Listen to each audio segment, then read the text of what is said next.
Hi, it's Marguerite Brigham, Nana, to Kaitlyn, the kids, future grandchildren, who knows.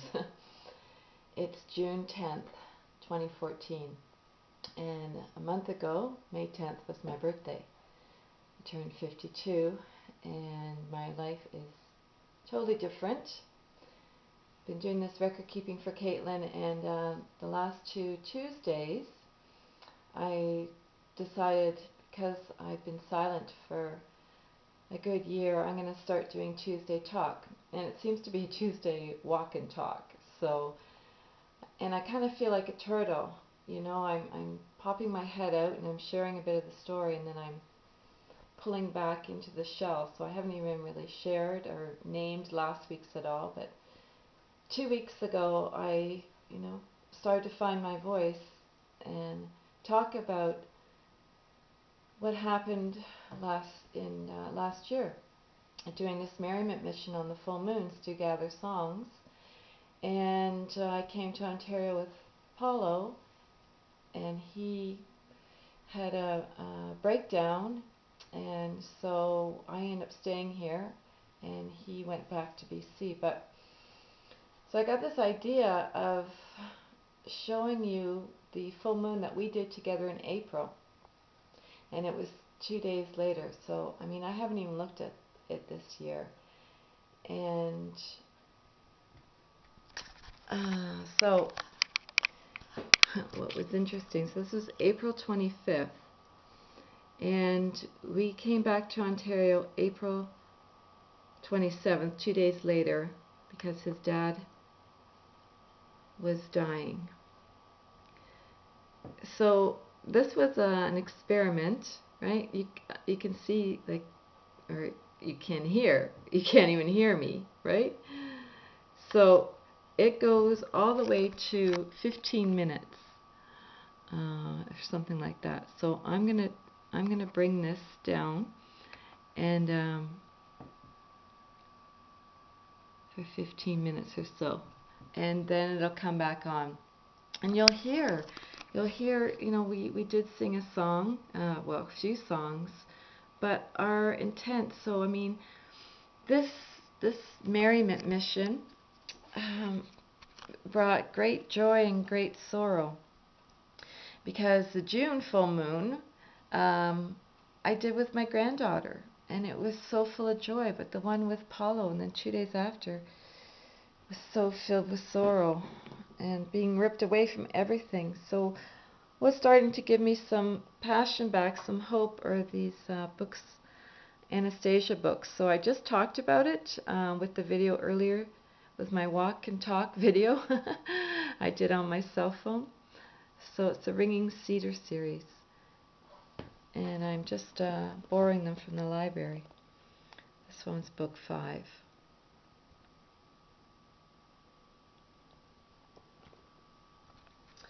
And I want to read today. So Ted Andrews, he's one of my mentors in communicating with nature, with animals.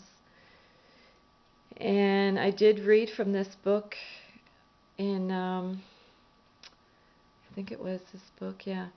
I was talking about the full moon of 2012 in December, the last full moon.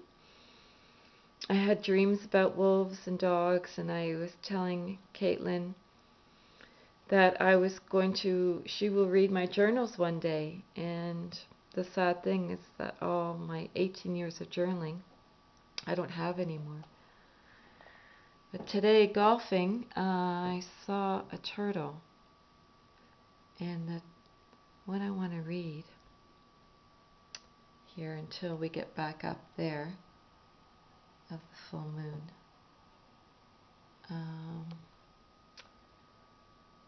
See, and I'm already past. Sorry, I never know what I'm going to say. These are kind of just impromptu because I have so much to say. And I think it's funny, symbolically, for 15 minutes the sound wasn't on. So all that, everything we were talking about, Paulo and I, and singing, I know we picked a card and everything, didn't happen. You couldn't hear us. So a turtle is a symbol in many societies for Mother Earth, the shell being a symbol of the world, which is carried on its back. The turtle's appearance always indicates that new world is opening with new opportunities as well. The turtle is connected to the lunar cycle. Most turtles have similar markings on their shell, with the outer edge usually divided into 28 sections and the inner shell area usually containing 13 sections. In any lunar month there are usually 28 days, and in every year there are 13 new moons or 13 full moons. This links the turtle and us to the lunar cycle. Okay, I don't know why. Maybe I just can't show it.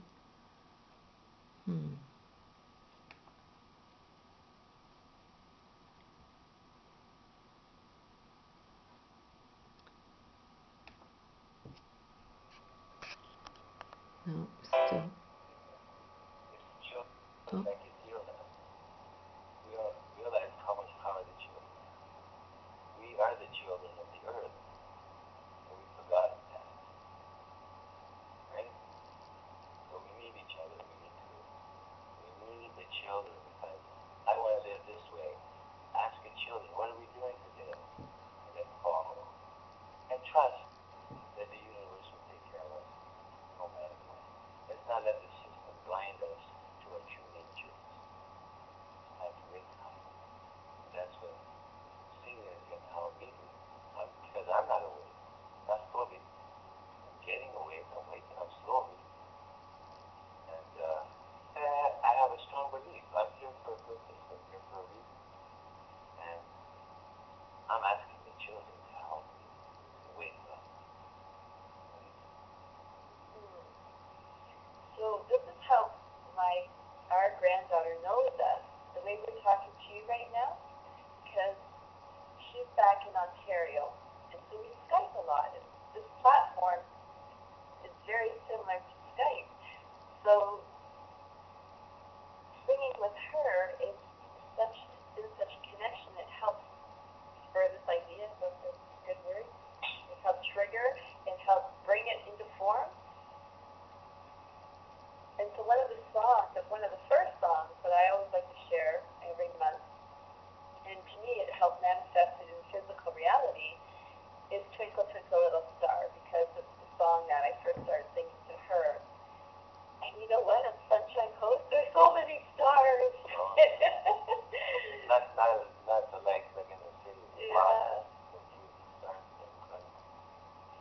So I do little hand movements. If you've been to some of the other past full moons, these little hand movements that I do. So you know how we started like this? Twinkle, twinkle, little, or when we call them the directions. I start with that. So you could kind of see on there if you want to do the hand movements with you. I kind of start with that. Twinkle, twinkle, little star, how I wonder what you are. Up above the world so high, like a diamond in the sky. Twinkle, twinkle, little star, how I wonder what you are. You're a star, you're a star, you. Oh, superstar. So Apollo might sing with me. Yeah, that one. You did. See how it goes. Yep. Let the spirit this time. The universe. This is a song, and it's something that I think we're practicing too. It's a native song. I walk in beauty. Yes, I do. Yes, I do. It's almost like that gratitude. When you're gratitude about it, you see it. You're grateful. I talk in beauty. Yes, I do. Yes, I do. I feel beauty. Yes, I do. Yes, I do. Stand in beauty. Yes, I do. Yes, I do. I sing in beauty. Stay at home.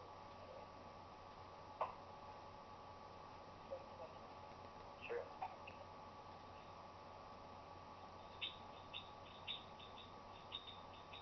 Rock in beauty.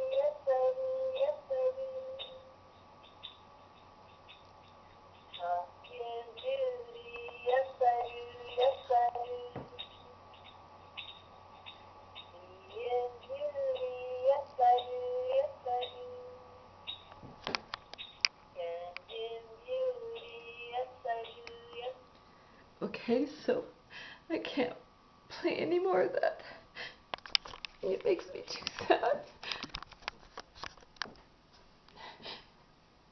And, I mean, talking about it just makes me really raw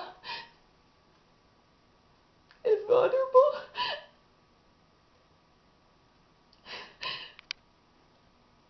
So, I do want to continue, and I said last week if you can just subscribe to my page, give me the motivation, and, I've been on a really long journey. His grandmother needs help, and people have been asking or telling me just ask for help. And well, 2 weeks ago I shared about, how I've had to ask for social assistance, and it's been really hard to live like this, partly because of my pride. And, but you know what? There are things that would make my life easier, like a computer. Like this was my daughter's computer. Speakers so I can be playing. Like, it's so hard to get on this platform, or it seemed to be, because hardly anyone showed up last year. But, if I can bring it out on video, and the songs I collected, like, it was neat. The best one was February. Well, I don't know, last June was. But then the second best was a woman from Ireland and a woman from New York and their 2 sons. And so, yeah, like a video camera. Like, you could go to my website, uh, golfandgoddesses.com, because I do have a donation page there when I was doing the radio show. But, I was giving so much, and I've been on a pause. And, so yeah, help with things like that, a tripod, a video camera, a computer, speakers, but even pulling this journey together. There's a few of them, and so volunteers on helping weave the web of the 4 things that happened to me in 1995. That I was working at golf courses, taking my yoga teacher training. I went on a native retreat, and then I had a visitation from Mother Mary, which sparked the goddess energy. And those 4 things have just been running through my life ever since. And so help with that too. But anyways, I don't even know if you'll get to see all this. It might be too long for YouTube. It's only 15 minutes, so I just have to trust. Big love.